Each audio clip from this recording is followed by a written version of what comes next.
अगर स्टोरी पसंद आ रही है तो हिंदी स्टोरी चैनल को सब्सक्राइब करें और वीडियो को लाइक करें। एपिसोड 88 गिरवी रखना। लैला को ऐसे खामोश देखकर कबीर ने फिर से कहा, देखो लैला, मुझे लगा कि तुम्हें पार्थो की फिल्म हाँ करने से पहले ये पहलू पता होना चाहिए, इसीलिए मैंने तुमसे ये बात कही।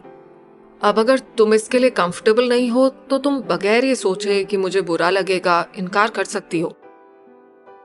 लैला ने गहरी सांस ली और जैसे एक पल में फैसला लेते हुए कहा, मुझे ये फिल्म करनी है कबीर सर। किसी से किसी के रिश्ते की परवाह मैं क्यों करूं? दिव्या को मुझसे प्रॉब्लम है तो ये दिव्या की प्रॉब्लम है, उसकी वजह से मैं अपना नुकसान नहीं कर सकती। उसका जवाब सुनकर कबीर के चेहरे पर एक मुस्कुराहट सी बिखर गई। हाल के दिनों में उसने लैला के बारे में जो कुछ भी जाना था, अब उसके बाद तो उसका जवाब यही होना चाहिए था। ये लड़की या तो अपना बहादुर होना भूल चुकी थी या फिर अपने अंदर की इस खासियत को पहचान कर अपना बहादुर होना जी रही है। कबीर ने उसे देखते हुए सोचा। कुछ ही देर में वो लैला के यहाँ से लौट आया था। अब उसके सामने बस एक ही चैलेंज था और वो था पार्थो को लैला के नाम के लिए तैयार करना। अगली सुबह सुजॉय जैसे ही बाहर निकलने को था, वैसे ही भागती हुई एक मेड ने उसे मेन गेट पर आवाज देते हुए कहा, सर, आपके लिए एक अर्जेंट कॉल है। सुजॉय ने उसे अजीब सी नजरों से घूरते हुए कहा, कितनी बार कहा है कि मुझे घर से निकलते हुए मत टोका करो। तब मेड ने सफाई देते हुए कहा, मैंने उन्हें कहा था सर, लेकिन वो कह रहे हैं कि बहुत अर्जेंट है। सुजॉय ने एक गहरी सांस ली और फिर वापस लौटते हुए बड़बड़ाने लगा, पता नहीं लोगों में सब्र नाम की चीज क्यों नहीं है, हर काम में इतनी अर्जेंसी लगानी होती है। कहते हुए उसने रिसीवर उठाकर हेलो कहा तो उधर से एक जानी पहचानी सी आवाज उभरी, सर, आपके लिए खुशखबरी है। पिछले 2 सालों से जो हम सुहाना मैडम की तलाश में घूम रहे थे ना, तो खबर है कि कुछ दिनों पहले मेरे आदमियों ने उन्हें देखा है। क्या? सुहाना को देखा है उन्होंने? कब, कहां? प्लीज मुझे डिटेल्स भेजो, मैं खुद वहां पता लगाने जाऊंगा। कुछ ही पलों पहले जो सुजॉय इतना गुस्सा कर रहा था, वही सुजॉय अब उससे और डिटेल में जानकारी मांग रहा था। कुछ ही देर में आपको सारी इंफॉर्मेशन भेज दी जाएगी सर। सुजॉय ने ओके कहते हुए कॉल तो काट दिया था, लेकिन ये इतनी बड़ी खबर थी कि उसका दिल चाह रहा था कि अभी के अभी जाकर सारे लोगों को एक खुशखबरी सुना दे। लेकिन अगले ही पल जैसे उसे याद आ गया कि इस घर में कोई सुहाना के फोन आने की खुशखबरी तो क्या, उसका नाम तक नहीं ले सकता। वो उसी तरह सोचता हुआ अपनी कार में आ बैठा। यहाँ तक कि उसके मन को चैन नहीं मिल रहा था, तो उसने अपने वॉलेट के अंदर वाली पॉकेट से एक फोटो निकाली और उसे प्यार से देखता हुआ बोला, मैं तुम्हें बता नहीं सकता सुहाना, आज डिटेक्टिव से तुम्हारे बारे में मिली खबर सुनकर मुझे कितना अच्छा लग रहा है। ऐसा लग रहा है जैसे मैं फिर से जिंदा हो उठाऊं, वरना इतने दिनों से तुम्हारी कोई खबर ना पाकर तो जैसे दूसरों की तरह मुझे भी अब यकीन हो चला था कि तुम अब इस दुनिया में ही। अपने आप में खुश सुजॉय कार स्टार्ट करके जा चुका था, लेकिन पीछे उसे अपने कमरे की खिड़की से जाता हुआ देखकर पाहूजा साहब के होठों पर भी मुस्कुराहट थी। मुझे पता था सुजॉय, मेरी तरह तुम भी सुहाना को भुला नहीं पाए होंगे, और आज एक्सटेंशन पर चोरी छुपे तुम्हारी बात सुनकर मुझे भी बेहद खुशी हुई कि सुहाना इसी शहर में है। न जाने क्यों अब मेरा दिल कहता है कि मैं जल्द ही तुमसे मिलूंगा सुहाना। कहते हुए पाहूजा साहब की आंखों में आंसू थे। लैला आज काफी दिनों बाद अम्मा से मिलने आई हुई थी। अम्मा तो उसे देखकर खूब खुश हुई। उन्होंने लैला से बातें करते हुए लंच में उसकी पसंद का खाना बनाया था। दोनों अम्मा बेटी यूं मिली थी जैसे दोनों कई सालों बाद मिल रही हों। लैला उन्हें दिव्या की नई कारस्तानी और उस अभिषेक के बारे में बताना चाह रही थी, लेकिन न जाने क्यों वो रुक सी गई। शायद अम्मा ये सब बातें सुनकर परेशान हो जाती, इसलिए उसने अम्मा के सामने सब अच्छा अच्छा ही कहा। उनसे फिर मिलने का वादा करके वो वहां से निकल आई थी। वापसी के लिए उसने सेट वाला रास्ता ही चुना। एक तो इधर से अम्मा का घर काफी शॉर्टकट पड़ता था और दूसरे सेट से उसे अपनी एक ड्रेस लेनी थी जो उन्हीं दिनों शूटिंग के दौरान छूट गई थी।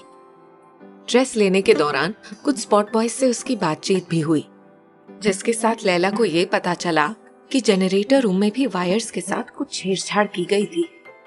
उसका मन दिव्या के प्रति गुस्से से भर गया था।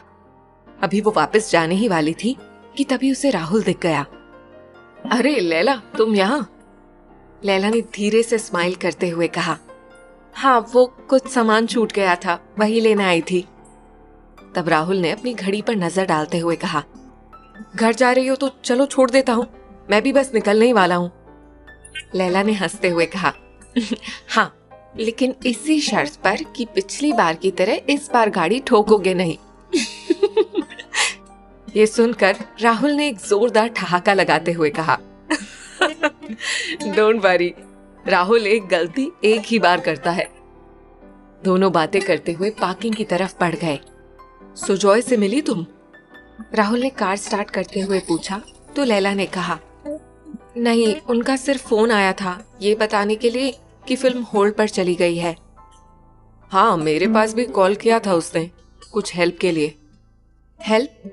कैसी हेल्प? लैला ने हैरानी से पूछा तो राहुल ने फिर बताया, उसने फिल्म के लिए कई लोगों से इन्वेस्टमेंट करवाए थे।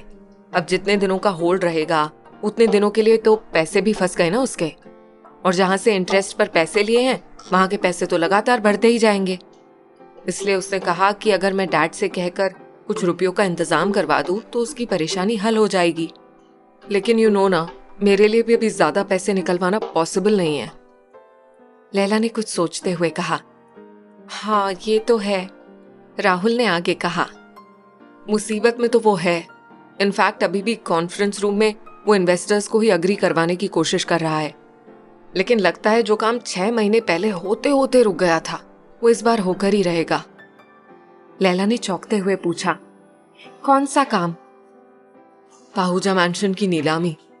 लगभग 6 महीने पहले भी पाहूजा फैमिली दिवालिया होने के कगार पर थे। मैंशन की नीलामी होने ही वाली थी, लेकिन सडनली सब कुछ चेंज हो गया। मगर अब ऐसा लग रहा है कि इस बार का फाइनेंशियल क्राइसिस उन्हें ये फैसला लेने पर मजबूर कर ही देगी।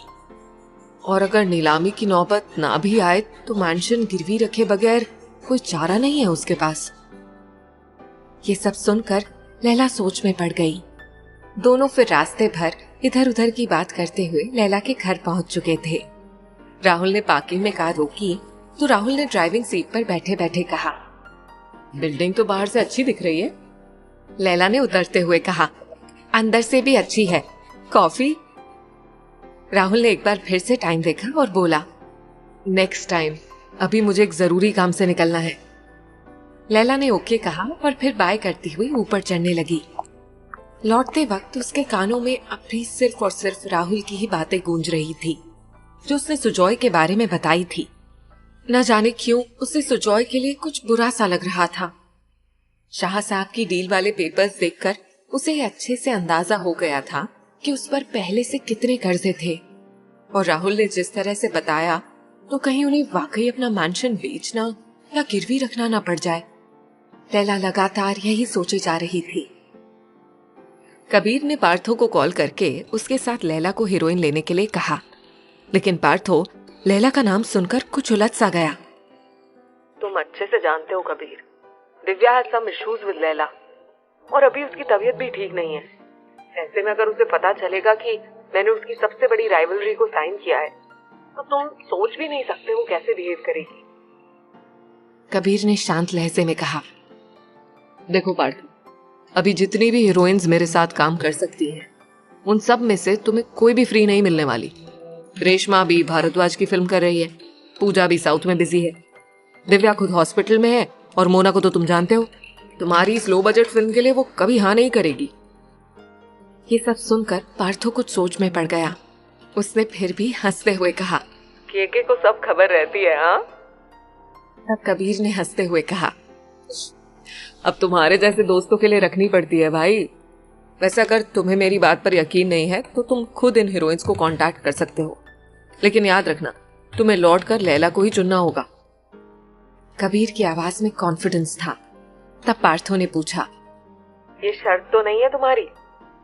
उसकी बात सुनकर कबीर ने एक जोर का ठहाका लगाते हुए कहा, नहीं दोस्त, ये मेरी कोई शर्त नहीं बल्कि मेरा दावा है। कहकर उसने कॉल रख दिया। तब पास ही खड़े अश्विन ने कहा, अभी तो लैला मैम ने एक भी फिल्म साइन नहीं की। आप इस तरह उन्हें फेवर कर रहे हैं। अगर कहीं पब्लिक ने उन्हें एज अ हीरोइन एक्सेप्ट नहीं किया। अगर स्टोरी पसंद आ रही है तो हिंदी स्टोरी चैनल को सब्सक्राइब करें और वीडियो को लाइक करें। फिर मुझे नहीं लगता कि ऐसा होगा, क्योंकि थिएटर में लोग सिर्फ कबीर कपूर को देखने आते हैं। लैला उनके लिए ऐसी ही होगी जैसे दिवाली के महीने में तनख्वाह के साथ बोनस भी मिल जाए, तो वो उसे कैसे नकार सकते हैं। अश्विन के पास अब कोई तर्क नहीं था। दोनों एक दूसरे की तरफ देख मुस्कुरा उठे थे। इधर माया टेलीफिल्म्स के सेट पर नरेन अकेले बैठा कब से अंजलि और अरुण का वेट कर रहा था। उनके इंतजार में उसने अपने कई सोलो शॉट्स भी शूट करवा लिए थे, लेकिन उन दोनों का कहीं कोई अता पता ही नहीं था। काफी देर तक जब दोनों सेट पर नहीं पहुंचे, तब नरेन ने एडी से कहा, लगता है उनके साथ कुछ प्रॉब्लम है, तभी वो अभी तक नहीं पहुंचे। मुझे अब निकलना होगा, पता नहीं वो लोग आज आएंगे भी या नहीं। अभी नरेन कह ही रहा था कि तभी अरुण और आंचल दोनों एक साथ वहां पहुंचे। नरेन ने उन पर नजर पड़ते ही कहा, यार कहाँ गए थे तुम दोनों? हम लोग कब से तुम्हारा इंतजार कर रहे थे। तुम दोनों ठीक तो हो? तब आंचल ने नजरें चुराते हुए कहा, वो दरअसल हम ट्रैफिक में फंस गए थे। नरेन ने चौंकते हुए पूछा, तुम दोनों साथ में आ रहे थे?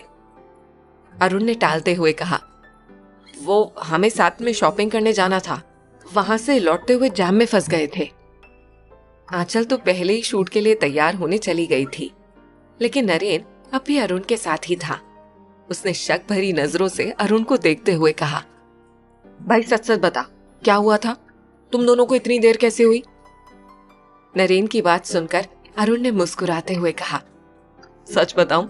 अच्छा चल बता ही देता हूं भाई, वो मैं ना आज आंचल को प्रपोज कर रहा था, उसी में हमें देर हो गई। कहते हुए अरुण कुछ शर्माते हुए बोला।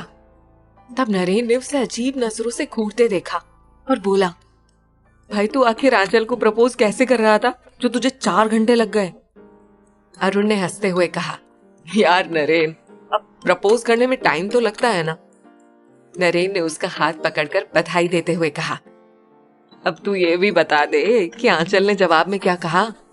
वैसे तेरी शक्ल देखकर तो कोई भी कह देगा कि आंचल ने हाँ ही कहा है।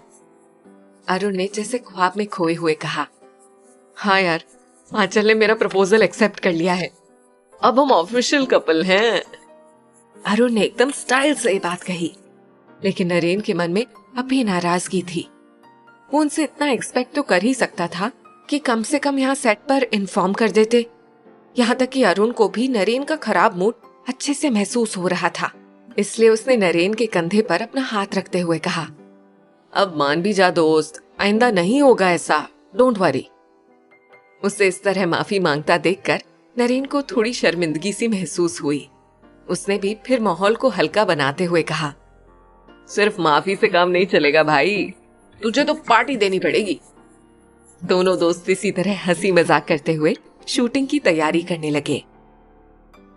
सुजॉय आज भी एडी के साथ मीटिंग कर रहा था। दोनों पिछले 2 दिनों से शूटिंग वाली फाइल देखकर डिसाइड करने की कोशिश कर रहे थे।